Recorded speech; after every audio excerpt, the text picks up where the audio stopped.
Hello everyone, तो स्वागत है आपका फिर से हमारे चैनल जीनियस माइंड पर। और आज की इस वीडियो में हम स्टार्ट करने जा रहे हैं क्लास 10 का ज्योमेट्री का Pythagoras theorem, that is chapter 2 का प्रैक्टिस सेट 2.1 सम नंबर 9।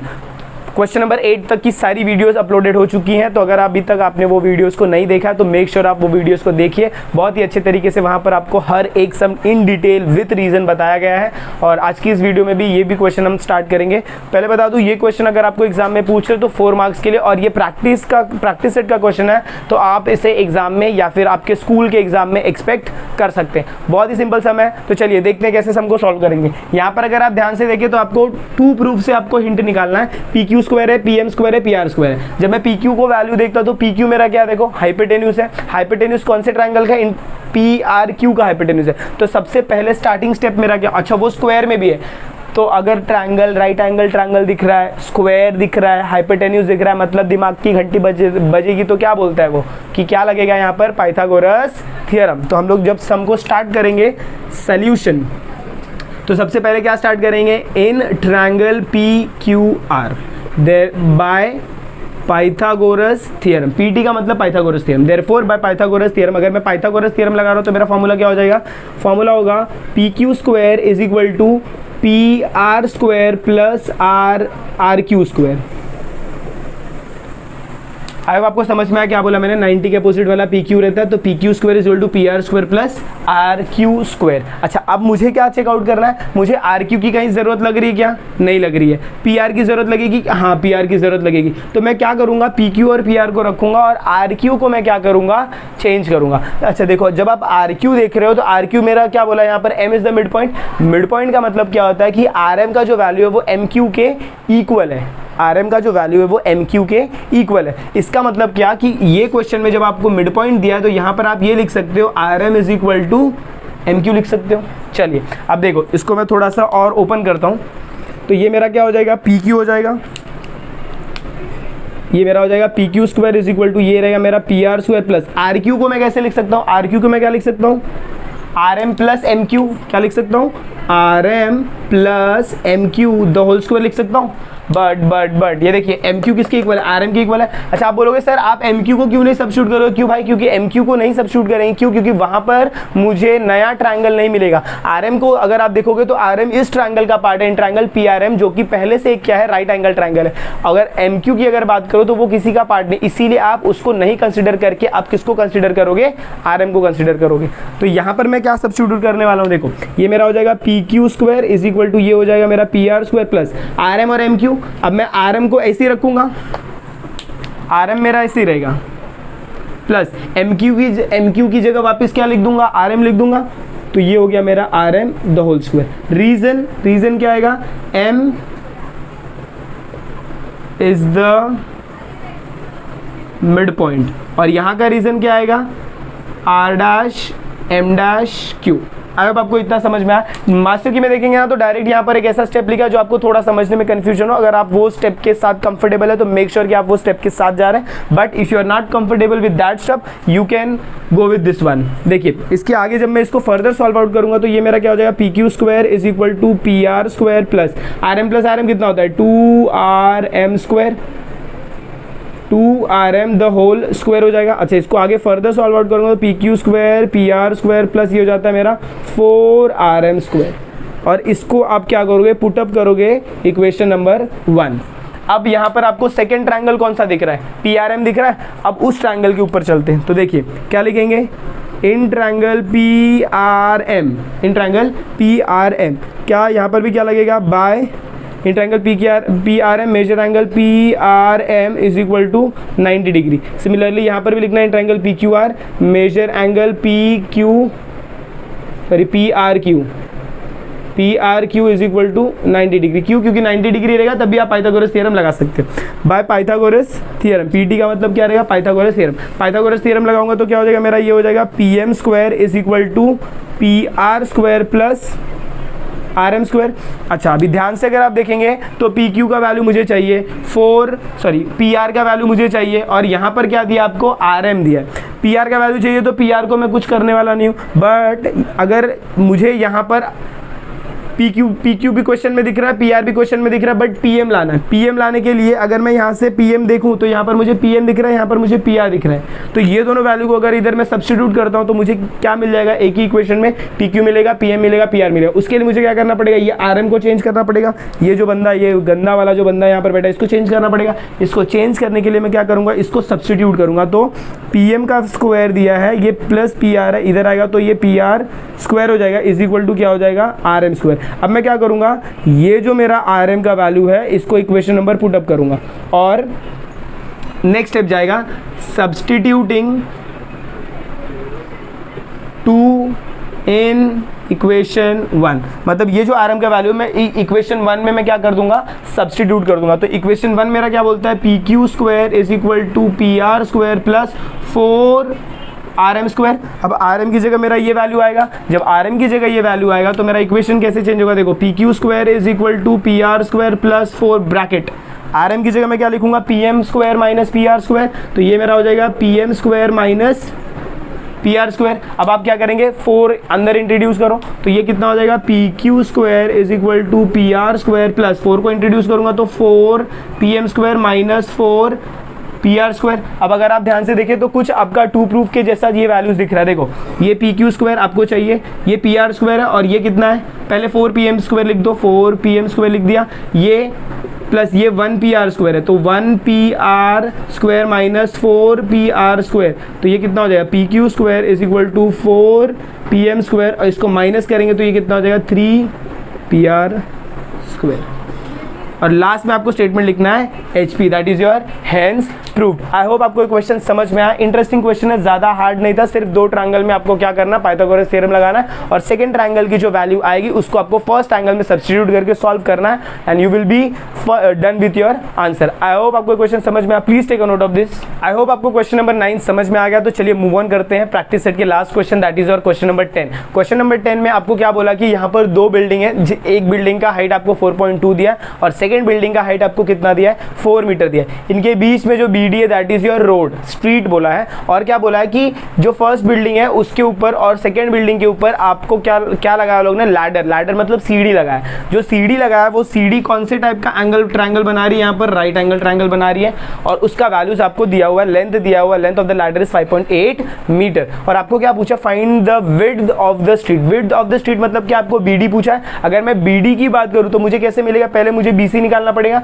फिर मुझे सीडी निकालना पड़ेगा, फिर मैं दोनों को क्या कर दूंगा, प्लस। तो बीसी निकालने के लिए मुझे ये ट्रायंगल कंसीडर करना है और इसमें क्या लगाऊंगा मैं, पाइथागोरस थ्योरम। और सीडी निकालने के लिए मैं ये ट्रायंगल कंसीडर करूंगा और इसमें मैं क्या लगाऊंगा, पाइथागोरस थ्योरम। तो चलिए स्टार्ट करते हैं। देखो गिवन वैल्यूज आपको दिया हुआ है टू फाइंड।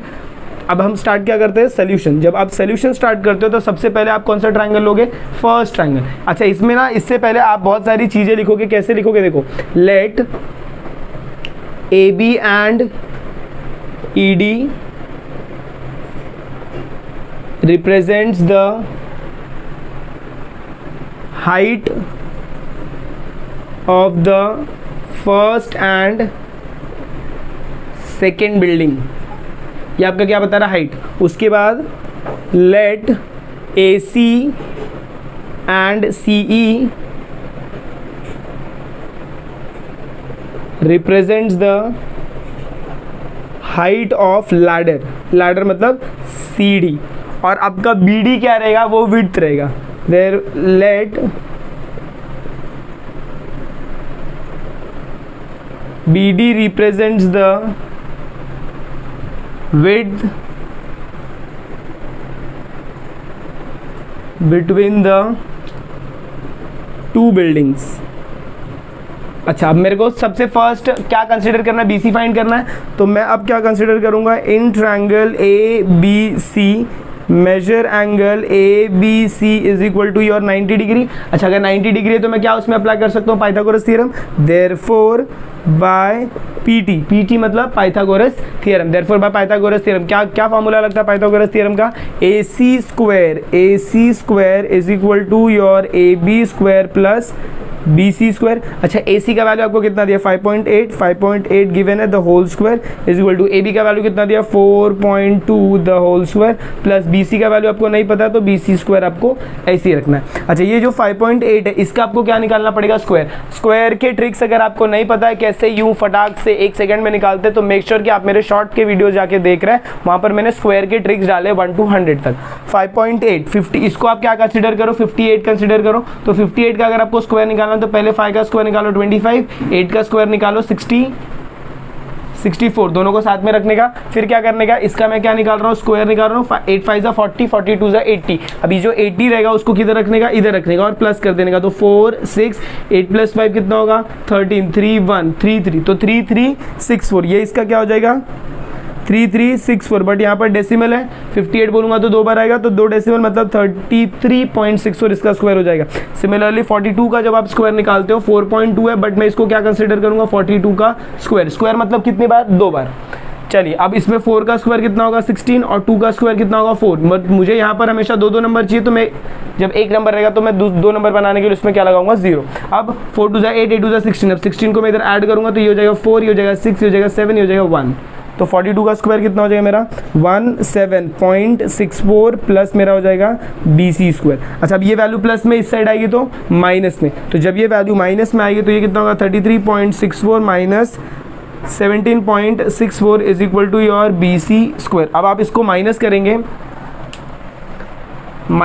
तो क्या वैल्यू आएगा वो देखो, क्या वैल्यू दिया है आपको 33.64 माइनस 17.64 0 0 डेसिमल, ये हो जाएगा आपका 13, ये हो जाएगा आपका 2, 13 माइनस 7 कितना होगा 6 और 2 माइनस 1 1, तो ये आपका वैल्यू कितना हो जाएगा 16.00 is equal to your BC²। फिर क्या आएगा टेकिंग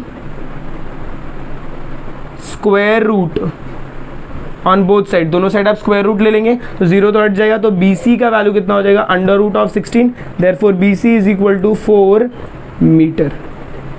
फिर आप यहाँ पर एक स्टेटमेंट क्या लिखेंगे, therefore length of BC is equal to 4 metre.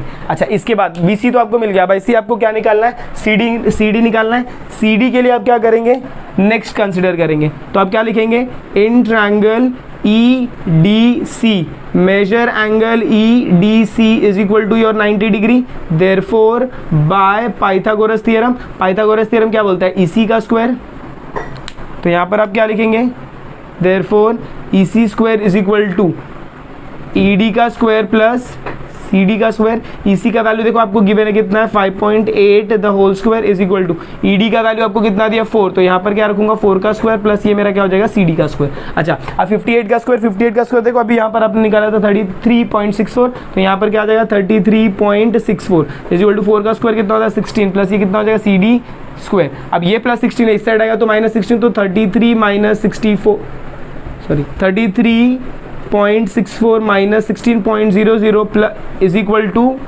Your CD²। अच्छा अब माइनस करो 33.64 माइनस 16.00 माइनस करोगे तो ये 4 आएगा 6 आएगा डॉट आएगा, ये 33 माइनस, तो ये कितना हो जाएगा 13 हो जाएगा, ये आपका कितना हो जाएगा 2 हो जाएगा, 13 माइनस 6 7 6 13 7 आ जाएगा, और ये 2 माइनस 1 कितना हो जाएगा 1, तो ये वैल्यू आपका कितना रहेगा 17.64 is equal to your CD²। अब आप क्या करोगे taking square root on both side,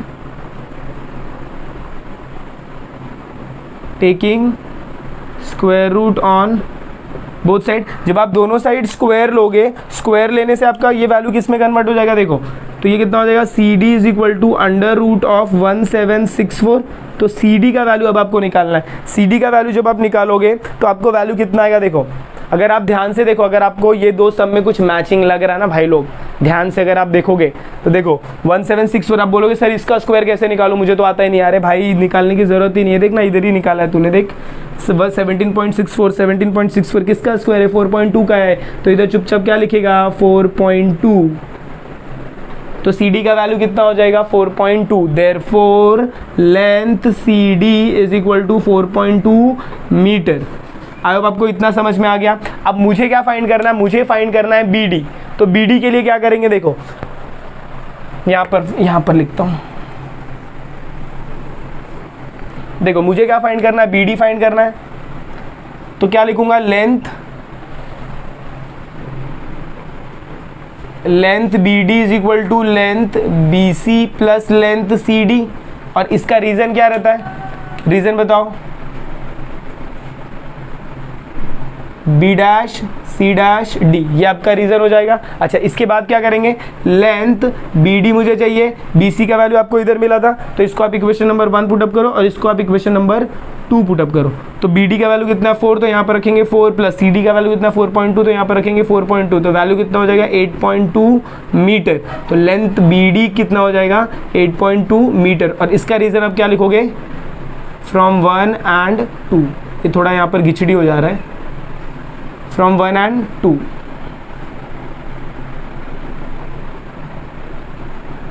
I hope आपको ये क्वेश्चन समझ में आया। ये लास्ट वाला स्टेटमेंट आपको इतना ही लिखना है। बहुत ही सिंपल क्वेश्चन था बट थोड़ा सा लेंदी पार्ट है। आई होप आपको वीडियो पसंद आए। अगर आपको वीडियो पसंद आए तो प्लीज़ वीडियो को ज़्यादा से ज़्यादा शेयर करें। चैनल पर नए हैं तो चैनल को सब्सक्राइब करना ना भूलें। मिलते हैं इसी के अगले वीडियो में, that is our practice set 2.2 के साथ। तब तक के लिए have a good day and take care.